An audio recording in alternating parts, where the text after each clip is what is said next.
Hello and welcome to the Lead More podcast. On today's episode, we are going to talk about operations. Now, if you're like me, if you are a visionary or a leader, you think about the future, the next bright, shiny object, you probably don't really like to think about operations, systems, and processes. Those words maybe make you cringe a little bit. I know they do for me. But I've always had a high respect for and value for operations. I felt like we actually ran our company at Lemonly really, really well, but it wasn't thanks to me. It was thanks to people around me, which I think is also a sign of a good leader, willing to delegate and put the right people in the right seats on the bus. And so Natalie here on the show today, our guest, Natalie Gregorian, is the founder of Tip Top Ops, and she is an operational expert. She's a consultant. She comes into companies big and small and helps them set up, think about, and implement processes. And now today she's actually coaching solopreneurs on building operations from the ground up if you haven't done it yet.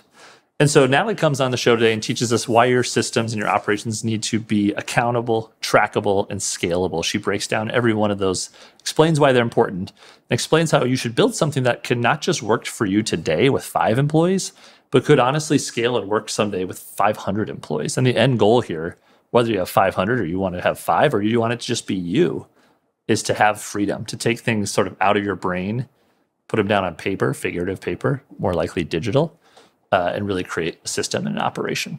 So Natalie is a pro about that. She comes on today on the Lead More podcast to talk about how to do that. And I think you're going to like our conversation. So with that, let's go meet Natalie. I'm really excited to introduce to you one of my new friends, Natalie. Natalie Gregorian is the founder of Tip Top Ops and a coach. And we've met each other through a mutual coach friend. And we actually kind of help or serve a similar customer, but in different ways. So I'm really excited. Tell me, welcome to the show, Natalie. Yeah, thanks, John. Thanks for having me. You bet. So let's do a little bit of origin story because you are an operations expert and now an operations coach. You both do that through like a done for you kind of custom service, but now are also building a coaching program to help people kind of become operational minded, maybe, would you say? Or what would you say is your promise of the program? Yeah, so I work mainly with people who have built their company because they're great salespeople or great marketers, or they're just like subject matter experts who are super great at what they do, and they're known for being super great. And they have grown their business sort of despite not being operationally minded. They've gotten to the point where now operations is a thing that's hurting them. It's bottlenecking them. It's in their way of growing more. And so that's where I come in to help. Okay. And do they normally know it's hurting them? Like, is it a pretty felt pain, or is it kind of like lingering and about ready to just blow up the whole thing? Normally where it's felt is that they are feeling overwhelmed. They're feeling burnt out.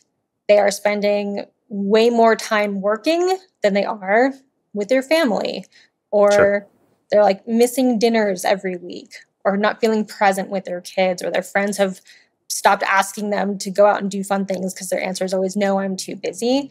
Yeah. That's the pain they're in. And normally that ties back. The underlying symptom is that they're doing too much in their business. Their business is taking up too much of their brain, and they need the operational structure to unwind and untangle all that and get them out of the weeds. Okay, that's cool. That makes sense. So I wanted to start today. Do you think there's sort of like this debate in the leadership world if leaders are born or if they're made, right? Like, do you become a leader because of your experiences, or are you just like born a leader? And I think the answer is probably somewhere in between, like most things. Were you like an operational kid? Were you like an organized, like type A, like your desk or your bookshelf, or like, I'm just curious, like, how did you kind of come into this type of work and this expertise? That's such a funny question. The answer is that I think I was made an operational kid. Okay. I was like that kid in school who like sat in the front row and had all her notebooks organized. I had like 7 different colored pens. Okay. And I had color coordinated my notes, and I would like sell my notes because they were super like structured and easy to follow and color coordinated. And like that's just how my brain works. And then you pile on top of that like operational training and business training. Somehow you get me. Okay, so you were born that way a little bit and then just continued to kind of pull on that you just got better and better at it. Yeah. Yeah. Okay. And I think your role, so then your professional career has been working on that, like helping people who you just described, right? People who are great at sales and marketing and big ideas and putting operations around that. Exactly. And I'm such a huge proponent of everyone working in their zone of genius. And like sometimes that is just how you were born. It's how your brain is wired.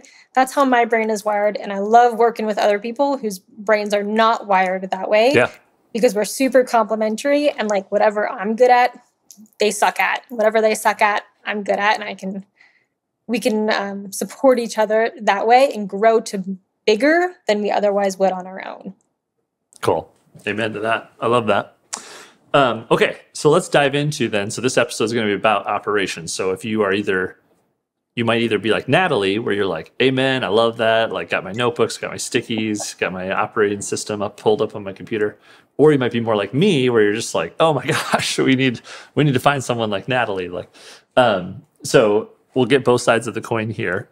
Tell me first. Let's start so let's take the solopreneur example, like a creative maybe, or a CEO, an entrepreneur, a founder, I guess. Maybe they wouldn't use that title CEO yet, but they're starting a business. When is the right time to start operations? Because I know a lot of people start with sticky notes on their desk. And is it something that they need to, is it worth thinking from day one, or is there a time when it becomes necessary? My answer may be a little bit controversial coming from someone whose livelihood is in operations. But the answer is that on day one, you really don't need to be thinking about operations. Like it can actually be a distraction because you need to be experimenting and innovating and evolving quickly as you're learning your market and you're figuring out what services you're offering and reimagining your model. And all of that stuff has to happen quickly and without the burden of operations coming behind it. Sure. So like sales and marketing is what you need to be focusing on in the beginning. So then I'm guessing the answer to win isn't everything's perfect and buttoned up and exactly the way it needs to be, right? I mean, there's somewhere in between those two ends of the spectrum. The answer is it's once you know what you're building. Like you mentioned that this person might identify as a CEO, they might identify as a founder or a visionary. If you have the vision for what you want to be building because you've done the iterations and you've done the testing and you're ready to evolve into sort of a more clarified state of being, normally by that point, you are starting to either feel the pain of this is really overwhelming, there's a lot going on, and it's too much for my brain to hold, and or you're thinking about bringing on the first person onto your team. And I would say, like as you are just starting to feel the pain, or you're just starting to think about bringing on your next person, that's when you bring in operations. That's great. I think that's a good marker because I feel like often those founders are maybe more visionary, and it's sort of like they can kind of live inside their weird, crazy creative brain. And then once someone else has to deal with that brain, it's sort of like, let's put this down at minimum on paper, ideally in a process, probably. Yeah. I mean, like take our friend Dustin, for example. He was running what is, came to be a 7-figure run rate business off of sticky notes on his desk. And that worked really well for him for a long time until he started to feel the weight of, wow, my brain is too full and I need someone else to come on. But I can't bring anyone else on if the whole business lives inside of my head. Yep.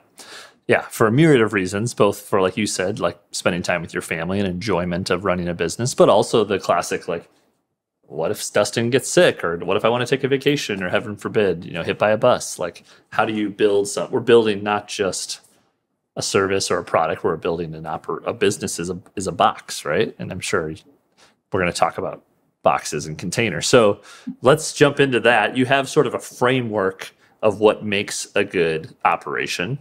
So let's start there. Tell us about what's included in that. Yeah. So what I tell anyone when they're like, what do I even look for in my operations? What do I need? Any operational feature worth its weight is going to have three main features. And let me No, start with, when you say an operational feature, what does that mean? Is that like a tool? Is that a it process? can be a process or a system or a team member. Okay. So anything operational wise. My three big things are that it must be accountable, and I'll go over each one of these, but it must be Okay. accountable, it must be trackable, and it must be scalable. So Okay. accountable means that there is someone in charge of it. There is a like timeline or a due date around it, and they know where it falls within their like priority level on their to-do list. Okay. So it's And accountable, one person only to make something accountable? ideally. Yeah. Okay. And I then, know, like we did at Lemonly, my former company, we did traction, right? EOS, which yep, is, I think, a really good system for a lot of probably visionaries to start to operationalize. And you have rocks, which are like your goals. And one of the rules is like only one name by that rock, right? So like you may not, Natalie, do it or be in charge of it. Well, you're in charge of it, but you're the one who's going to report on it at the end. Like your name is by it. right, You're accountable. You're accountable for it. totally. So that's so huge. I was actually just working with a company who in their ClickUp system, they had like 7 people per task. They're like, these are all the people who need to Mm. be involved in the task. I'm like, oh, but like who's actually doing it? Like this is coming Yeah. onto everyone's to-do list. Who's actually doing it? And the answer was nobody because everybody is responsible. Yeah. Classic. I love Right, it. Okay. right. So So accountable with not just means a person, but also could mean a timeline, a deadline, what's included to make the task. We used to always call this like to done, like how you exactly, knew it was. Yeah. Okay. Cool. exactly. Trackable. Trackable, meaning that you can see what's going on at a glance and it's up to date and accurate. So you know the accurate status of anything going on in the company, and you can see over time how that's changing, and anyone who needs to see it can see it. So it's not just the person working on it, but you as the founder visionary, you want to know what's going on without being deep in the weeds, being the one doing it. So you need to have visibility into that and the tracking the progress of how it changes over time. Yeah. This one seems like this must be where a lot of unlock happens for these solopreneurs or visionaries, because likely they are accountable for everything, the first one. But then if you asked them, like, what's the state of your revenue in August, or how many leads did you get in September? They probably don't know. Certainly not at a glance. They'd have to go find it. And so I imagine whether that be a dashboard or a scorecard or a system, like that's a big unlock for them. And the answer is like when you're first starting your business, you are so involved in everything and so close to everything that you're just sort of like, I've got my finger on the pulse gut check is generally good enough. But when you start to not be the one doing everything and you're not involved and you're not the one in the weeds, you lose track of everything. Like you don't have your finger on the pulse anymore. And all of a sudden you feel blind. And that's where a lot of leaders will like jump back into micromanage or jump Mm. back in when they really don't need to. It's because they want to feel grounded into what's going on because they don't have the visibility. So that's why it has to be trackable. And do you more often run into leaders who just can't understand kind of how to build a system and an operation, or are sort of that unwilling to let go, delegate, want to hold on to everything kind of bucket? The answer is that it's somewhere in the middle. Okay. Like no one wants to be a controlling leader. Sure. And also 98% of business owners are not operationally minded enough to build like a proper tracking system. And that's okay. That's totally perfectly okay because that's not their zone of genius. Yeah. Yeah, like I have so much willingness to delegate to hand. I mean, I like Gallup strength, so like maximizer is my number two strength. Like getting the most out of things, out of systems, out of people. I'm happy to delegate and to give, but that might just be like, hey, Natalie, take this. I don't give you a lot of direction or what it should look like or how do I keep it accountable or trackable. So that's definitely the bucket side that I'm on. Okay, so trackable. And when you say at a glance, what does this end up looking like when when it's really working? What's a perfect operation look like when it comes to tracking? You mentioned before dashboards. That's often what it looks like, and that can mean dashboards in terms of data, and it can be dashboards in terms of like what shows up in your project management system so that you can see the status of all of your clients and how things are going with them and all of the different projects you have going on that are not you doing all the projects, but your company is, and you want to know the status and the health of what's going on. Yeah. Yeah, it reminds me of we had a sort of a process at Lemonly that would post when infographics were completed. And so like client signed off on them, they're approved, they're sort of live, quote unquote. And I remember the first time that I saw one go live and I had nothing to do with it. Like I didn't sell it. I didn't know about it. Like I literally didn't know about it until it went live. And I was like, dang, that feels really good. Like that's amazing. What a beautiful feeling and what a beautiful process. Yeah, exactly. Team gets all the credit there, not me. Okay, scalable, number 3. Talk about that. Yeah. So this means that it's going to work for your company today and tomorrow and next week and 2 years from now. It can't be, and there's an asterisk to this, but it can't be overly manual. It can't rely on people being very organized. Like it can't rely on individual team members just being great individual team members. Sure. It has to work for the team that you have today and the team for you have tomorrow. And tell me, what are some of the characteristics that make that scalable?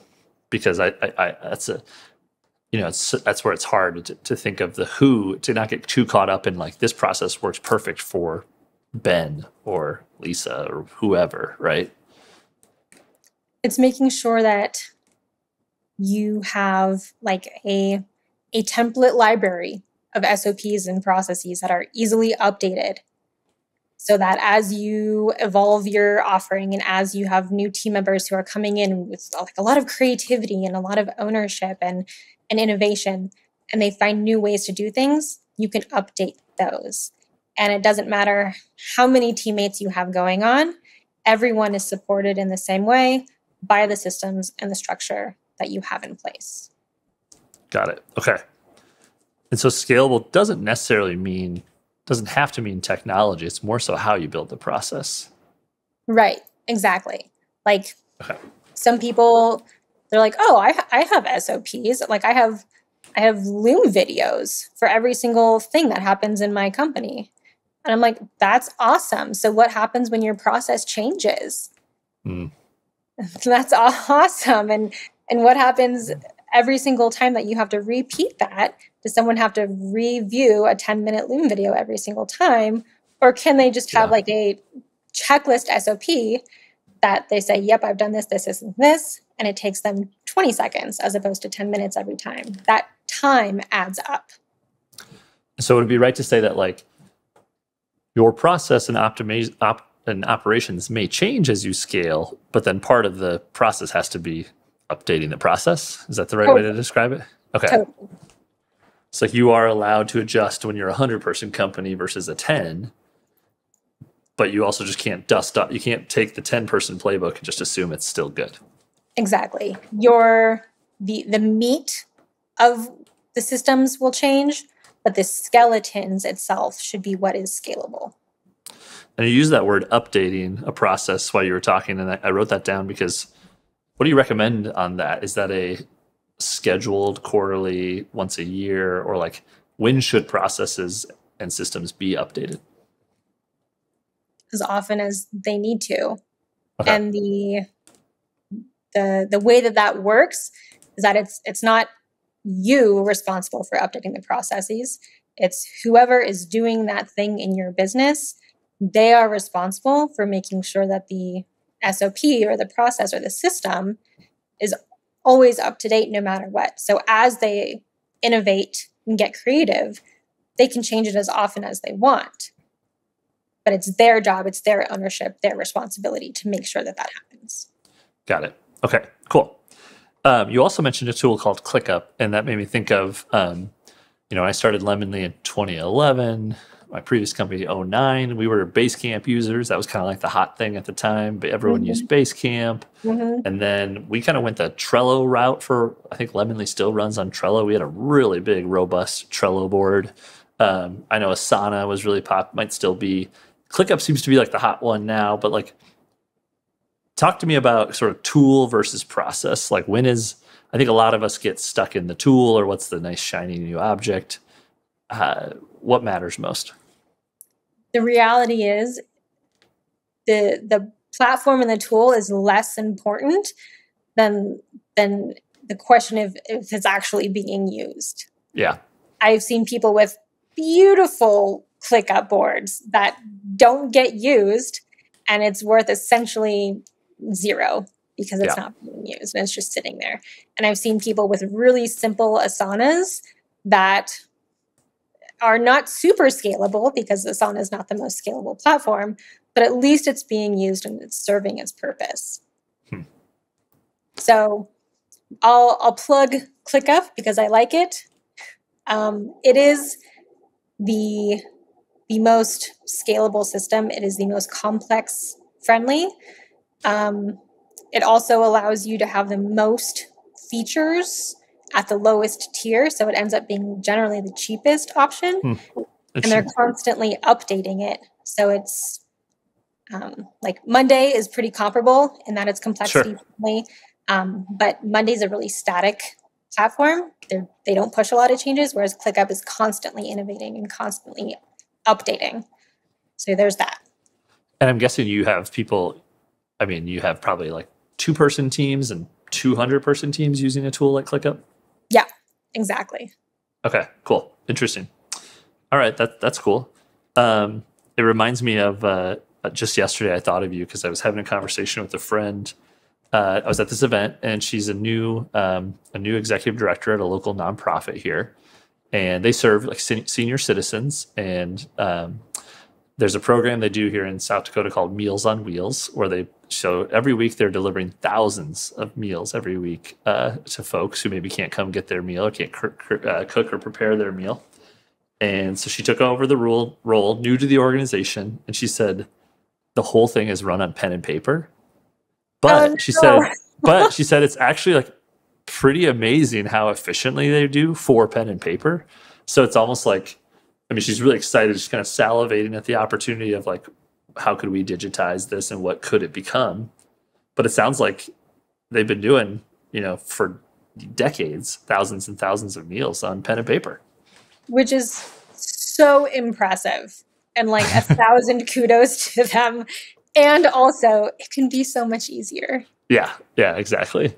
And now I think when you think about Trackable, like just going digital and for the sake of being on your phone, right? Like just so that I can like not be tied to a process in a specific place, like be able to just do a quick checkup or look or see the status of something, right? Like imagine all the data that Meals on Wheels is missing out on because they have it only on pen and paper, and they haven't had the opportunity or the benefit of aggregating the data over time that would just naturally and organically come with using something like ClickUp. Yeah. Someone who started his professional career in 2008, I kind of only know an office environment in a digital world. Obviously, it's changed a lot since 2008, but like it kind of makes me wonder what these systems and processes looked like in 1991. Right? Like just how these offices ran. I know they had computers, but it was very different. There's so much opportunity these days to like to do it right and to do it supported and take so much manual load off of your brain and off of your team's brain. Like that's the big thing is that these systems can handle so much of that for you, so that you and your team are spending less time doing manual things and more time like executing your actual jobs and innovating and being creative in your space. Yeah, that's great. That was a perfect segue too. I wanted to ask, like, so if someone's listening to this, what are sort of the markers or pain points or maybe milestones in a bad way? I don't know what the opposite of a milestone is. That someone might say, oh crap, it's time for me to really invest in operations, both time and money. How do I know it's like things are starting to break? It's funny you asked that. So I got a lot of my ops training being a consultant for like 7 and 8 figure companies. And the funny part about it is that they have the same exact operational challenges as 6-figure companies, just like snowballed and compounded and like much hairier and much uglier. But the thing is, like, the pain points and the problems don't go away. They just get really, really bad to the point where like your team is quitting on you and you're thinking about setting the whole thing on fire. Like, it doesn't have to be that bad to say, oh, maybe I need operations. Yeah. It's when you notice that when you are accidentally being a micromanager, that is one of the hugest ones that I see, because no one wants to be a micromanager. No one wants to be micromanaged, but that is our natural instinct when we feel blind and disconnected from what is like essentially our baby. Like, so many of these people like build these companies from the ground up by themselves.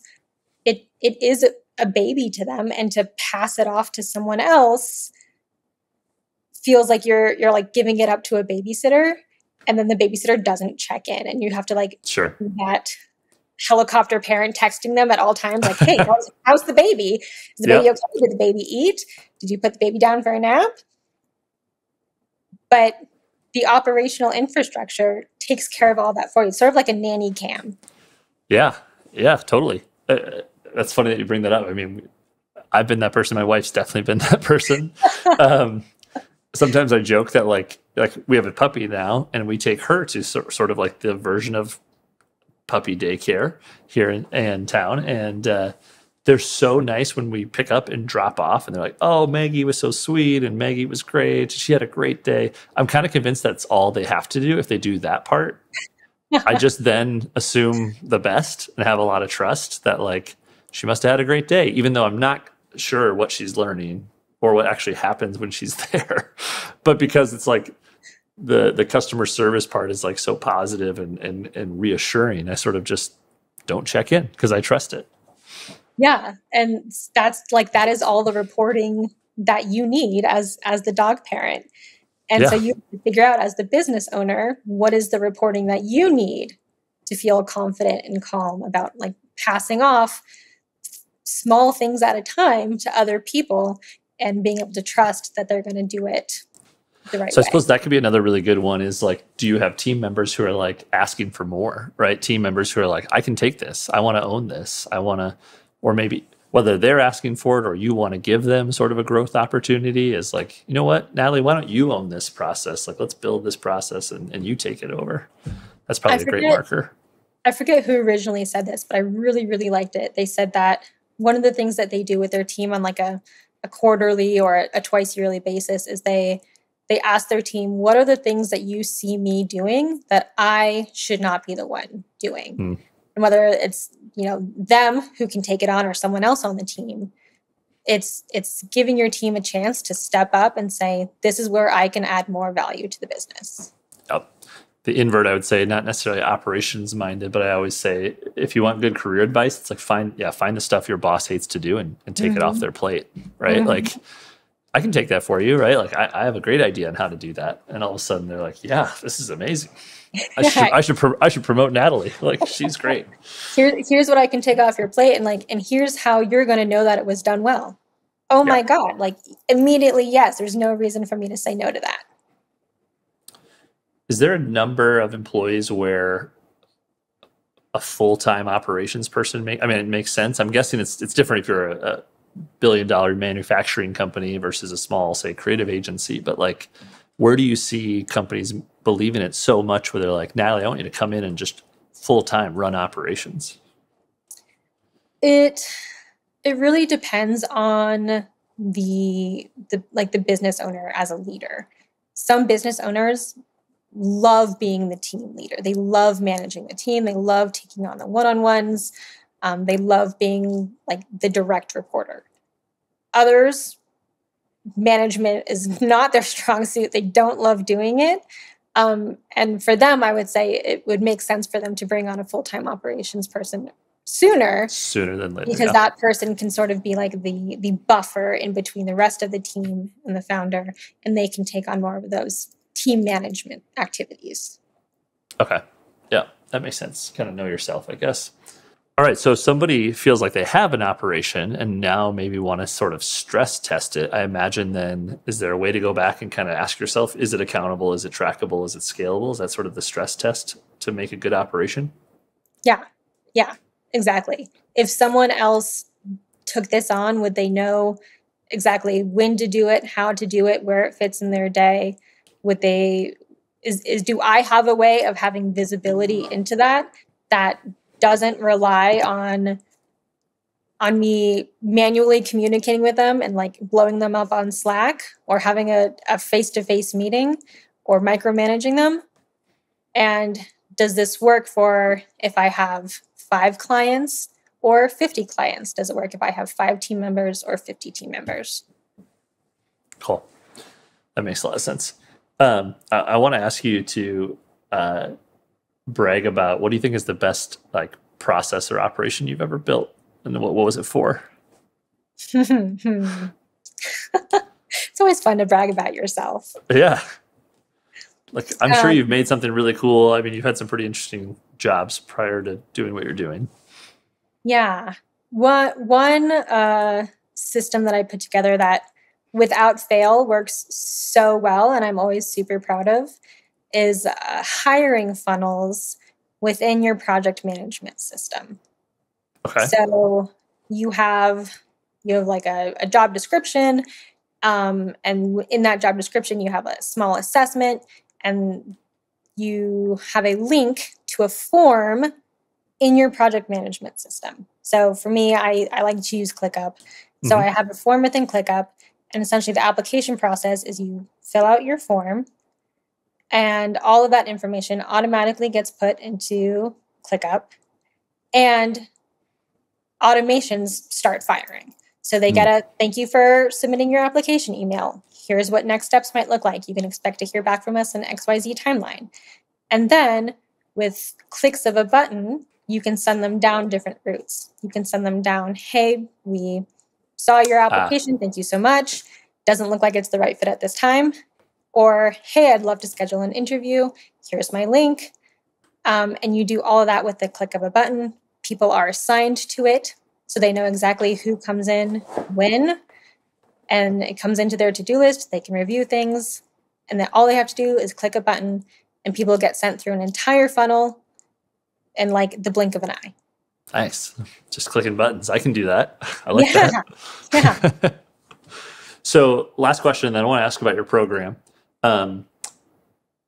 Like, let's get real tactical, real like a tip or a hack or a trick. If someone feels like, yeah, I got some systems, and they go through and they're like, I think it's pretty accountable, trackable, scalable. But like, what's just something, an easy win or something that you see that you recommend to people often that just sort of is like, oh, wow, I didn't think about that when it comes to operations?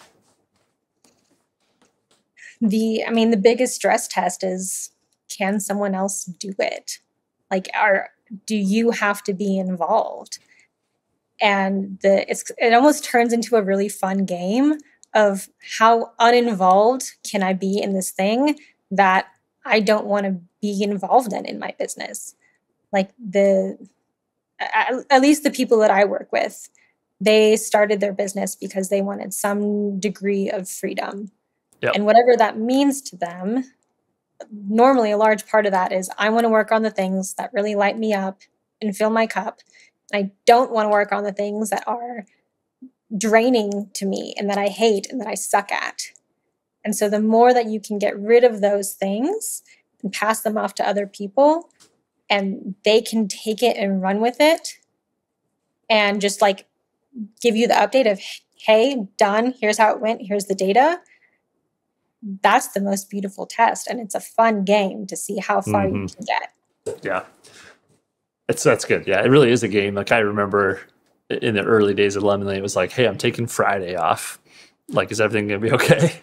And then it was like, we're going to do a 4-day weekend. Like Paige and I are going on a little vacation, and then the first time I took a week-long vacation, and then when my daughter was born, it was like, I'm going to take 2 weeks of paternity leave. And I kind of failed. My team was fine. I was like logging in, like, everything okay on Slack? And they're like, you're fine. Get out of here. Like, we don't need you. And it becomes this game of like, how far could you take 6 weeks off? Could you take a quarter off? Like how far could you go? Yeah. And you're right that it is a test not only for your company and your team, but also for you and like your identity as the owner of this business and the one who used to do everything. And so now I have to feel involved in everything. And that's a big mindset shift to go through. Huge. Yeah. I think it's hard for us when you feel you almost become the most valuable person in a good way, hopefully not the least, but like your role just really needs to switch, right? And you don't have to be the person doing the things. You can just track the things. Ryan Dice, who's a well-known operator guy, he says that the more valuable you are to your business, the less valuable your business is. That's good. I like that. I agree with that. Okay, so tell us a little bit about your program. Someone's like, I want to, like, you're launching this new program, which sounds pretty cool. Tell us a little bit about how long does it last? What's the outcome that somebody gets? Yeah, it's a 10-week program. And over those 10 weeks, we're going to put in all of the operational infrastructure you need in your business in order to scale to the next level, whatever that means for you. So you're going to get all of my templates, all of my resources. It's going to be very plug and play. And at the end, you will come away with having hats taken off of your head. You're going to have data to make sure that the people on your team are delivering results. And you're going to get closer to your personal definition of freedom, whatever that means for you. That's different for every single person. But we're going to optimize whatever we build for you towards that bullseye, towards that freedom. Very cool. I love that. So the details are, how, if somebody wants to, we'll put it in the show notes, but where do they go to find out more? Yeah, anyone can find out more at tiptopops.co. And I'm opening some space on my calendar these days for some complimentary coaching calls. So if you just want to like figure out what's going on in your business and what it could look like if it was totally optimized and streamlined and you didn't have to be the one doing it all, more than happy to talk you through that. Very cool. Thanks, Natalie. Well, that sounds pretty great to me as someone, I've always said, like, I have a high value and really care about and believe in ops. It just isn't my natural like default setting, and so I think that's a great complimentary to have someone like you in their corner. So well, thanks so much for coming on the show. Appreciate the time. Yeah, thanks, John. Appreciate you. All right, take care. All right, thank you, Natalie, for coming on the show today. That's it for the Lead More podcast. I'll make sure to link up Natalie's information if you want to check out her website or that coaching program that she has. I know that's something that I'm ready to kind of reinvest again now, as we did that and built that in my last company, but now we're building and growing here at Lead More. Like, I think it's always better to start operations not too soon, as Natalie said. Figure out where you're going, but then don't wait too long either. So with that, remember, you can find all Lead More podcasts wherever you listen to podcasts. We're on Spotify, we're on Apple. Go there, give us a review. We love seeing those reviews. Give us 5 stars. Maybe tell me who your favorite guest was, or tell me one thing you're going to implement in your business after listening to the Lead More podcast. You can also find the show in video format. If you want to look at our lovely faces, go to youtube.com/John T. Meyer _. You'll find us in video format. And that's it for today's episode. As always, friends, take care and be well.